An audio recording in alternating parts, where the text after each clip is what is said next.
तो इतना उत्पीड़न समाजवादी पार्टी के लोगों का अभी भी चल रहा है। हम इसलिए कहना चाहते हैं, अगर अखिलेश यादव चले जाते हैं कानपुर, विधायक से मिलाई कराते हैं तो उसका ट्रांसफ़र कहाँ? महाराजगंज, कानपुर से 500 किलोमीटर दूरी पर। ये उत्पीड़न नहीं तो क्या है? और नेताजी के ज़माने में और अखिलेश के ज़माने में विपक्ष के लोगों को भी सम्मान दिया जाता था।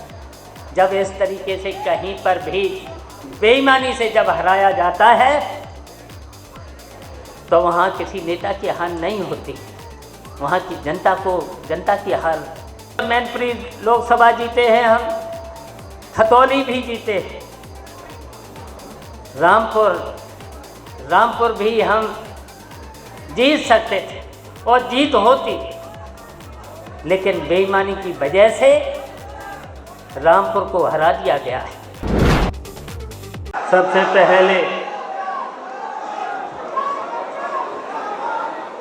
हम देश के प्रधानमंत्री स्वर्गीय चौधरी साहब को नमन करते हैं, और इसलिए नमन करते हैं, चौधरी साहब किसान नेता के रूप में जाने गए हैं। वैसे तो वो स्वतंत्रता संग्राम सेनानी भी थे, देश की आज़ादी को लड़ाई को भी लड़ा था, और फिर वो राजस्व मंत्री बने, कृषि मंत्री बने, फिर मुख्यमंत्री बने, फिर देश के गृह मंत्री बने, फिर प्रधानमंत्री बने।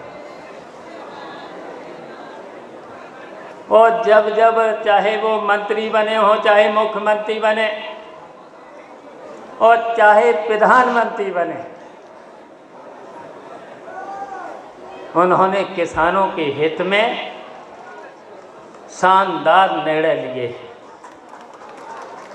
इसीलिए तो वो किसान ये सब पदों के रहते हुए भी किसान नेता के रूप में उभरे थे। हम बहुत ज़्यादा उनके बारे में नहीं बताना चाहते हैं, इसलिए कि सब लोग जानते हैं, और बहुत समय भी ज़्यादा नहीं लेना चाहते। लेकिन इस जयंती समारोह के अवसर पर मैं इस चौधरी चरण सिंह पीजी कॉलेज के जितने भी संस्थापक हुए, जिन्होंने इस कॉलेज की स्थापना की थी, उनका नाम जरूर लेना चाहते हैं। उनकी कोई कल्पना थी किसानों के लिए, गरीबों के लिए, और चौधरी चरण सिंह के आदर्शों पर चलने के लिए। अगर किसी भी देश अगर तरक्की कर सकता है तो बिना किसानों के तरक्की किए देश तरक्की नहीं कर सकता है। तो इस चौधरी चरण सिंह पीजी कॉलेज के पीछे जो संस्थापक थे, स्वर्गीय नेताजी आज हमारे बीच में नहीं। नेताजी की भी कोई कल्पना थी इस कॉलेज के बारे में कि गांव के बच्चे और किसानों, खासकर किसानों के बच्चे, उनको अच्छी शिक्षा मिले। तो कोई कल्पना थी इन लोगों की, उनके नाम जरूर हम लेना चाहते हैं। स्वर्गीय नेताजी, स्वर्गीय नथू सिंह जी, बाबू दर्शन सिंह जी, स्वर्गीय लाला राम प्रकाश गुप्ता जी, स्वर्गीय राम बहादुर मिर्जा जी, स्वर्गीय दर्शन सिंह प्रधान जी सैफई जी, इन लोगों ने इस चौधरी चरण सिंह पीजी कॉलेज की स्थापना की थी। तो आज चौधरी साहब की जयंती के अवसर पर इन सभी को भी हम नमन करना चाहते हैं।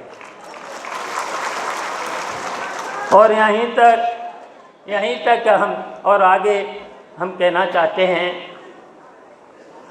चाहते हैं कि आज मैनपुरी की लोकसभा का जो चुनाव हुआ है, जिसमें मैनपुरी के लोकसभा की सीट पर जो चारों विधानसभा थे उन्होंने भी जीत कराई है, ऐतिहासिक जीत कराई। उनको भी हम धन्यवाद देना चाहते हैं, उनका भी हम स्वागत करना चाहते हैं। इन्होंने किन परिस्थितियों में,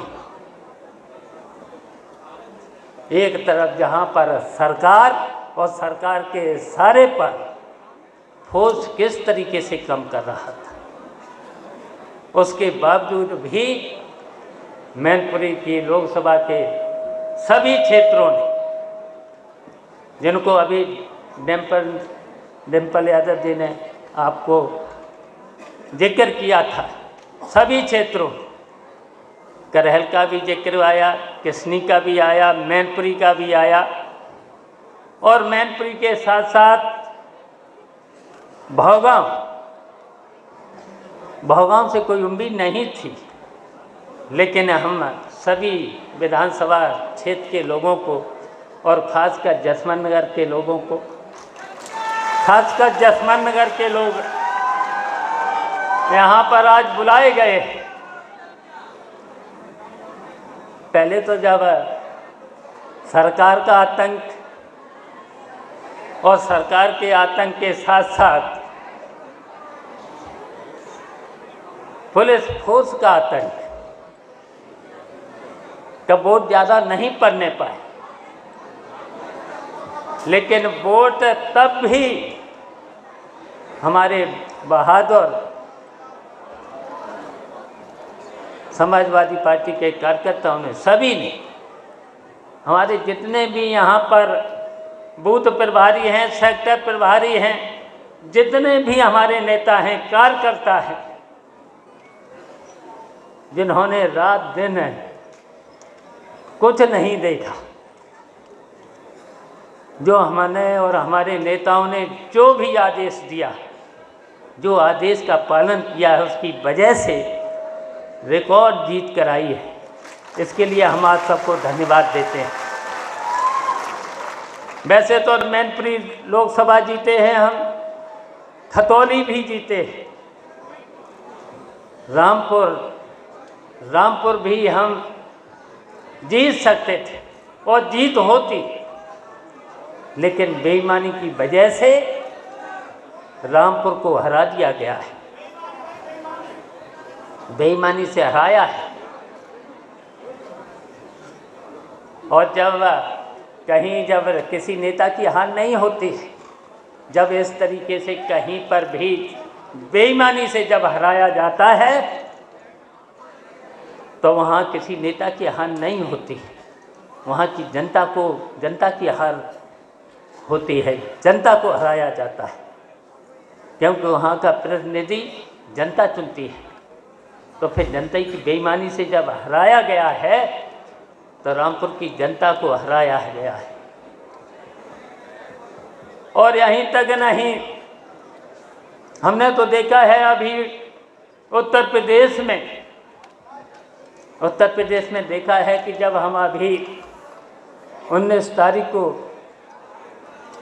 प्रयागराज जा रहा था, रायबरेली भी गया, प्रतापगढ़ के जिले में कुंडा भी गया और फिर प्रयागराज गया, तो इतना उत्पीड़न समाजवादी पार्टी के लोगों का अभी भी चल रहा है। हम इसलिए कहना चाहते हैं कि हम भी नेताजी के मंत्रिमंडल में भी शामिल रहा, अखिलेश यादव के भी मंत्रिमंडल में शामिल रहा, लेकिन जब नेताजी और अखिलेश यादव के जब नेतृत्व में था,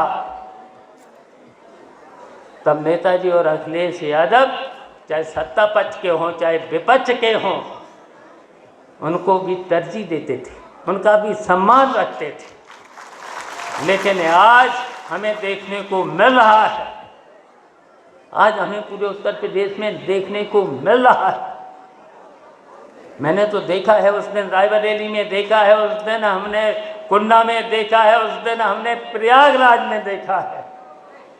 केवल समाजवादी पार्टी के लोगों पर कितना उत्पीड़न हो रहा है। अगर अखिलेश यादव चले जाते हैं कानपुर,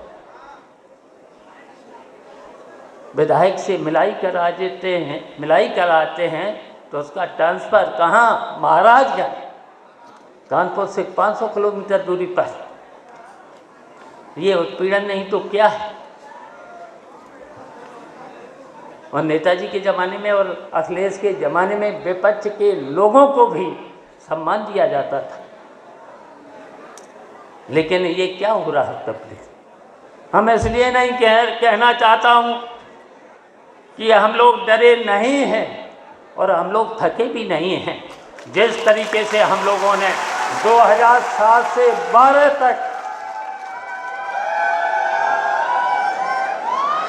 12 तक हम लोगों ने एक दिन भी हम लोग बैठे नहीं थे।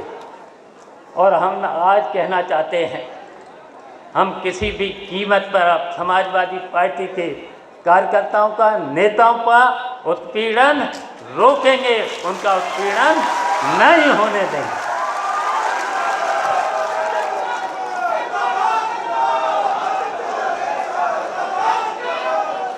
निकलेंगे हम लोग संघर्ष करेंगे, निकलेंगे। जो उत्पीड़न हो रहा है विधायकों का, जनता के चुने हुए लोगों का, यहाँ तक कि प्रधानों से लेकर के जो चुने हुए लोग हैं उनका किस तरीके से उत्पीड़न हो रहा, तो इसके लिए हम सब लोगों को अब तैयार रहना होगा। हम आज चौधरी साहब से, जब चौधरी साहब ने तो अंग्रेज़ों के खिलाफ लड़ाई लड़ी थी, जेल भी गए थे, तो हम लोगों को तो सीखना है। हम लोगों को नेताजी से भी सीखना है, सीखे थे हम लोग। तो इसलिए हम इतना ही कहना चाहते हैं, आज हम चौधरी साहब को नमन करते हैं, श्रद्धांजलि अर्पित करते हैं। और खासकर जसवंत नगर के लोगों को हम धन्यवाद देते हैं, उनका हम स्वागत करते हैं कि हम आगे इसी तरीके से किसी भी जो भी समाजवादी पार्टी का कार्यकर्ता है, अगर उसके साथ अन्याय होगा, उसके साथ किसी भी तरीके से उत्पीड़न किया जाएगा सरकार के इशारे पर, तो हम लोग उसे बर्दाश्त नहीं करेंगे, संघर्ष करेंगे। और 2024 के चुनाव के लिए जिस तरीके से मैनपुरी लोकसभा हम लोगों ने जीता है, उसी तरीके से हम 2024 की तैयारी करके इस बेईमान सरकार को हटाने का काम करेंगे। ये आज हम चौधरी साहब की 120वीं जयंती के अवसर पर हम निर्णय लेते हैं, शपथ लेते हैं कि इस बेईमान सरकार को हटाने का काम 2024 में करने का काम करेंगे। जय हिंद।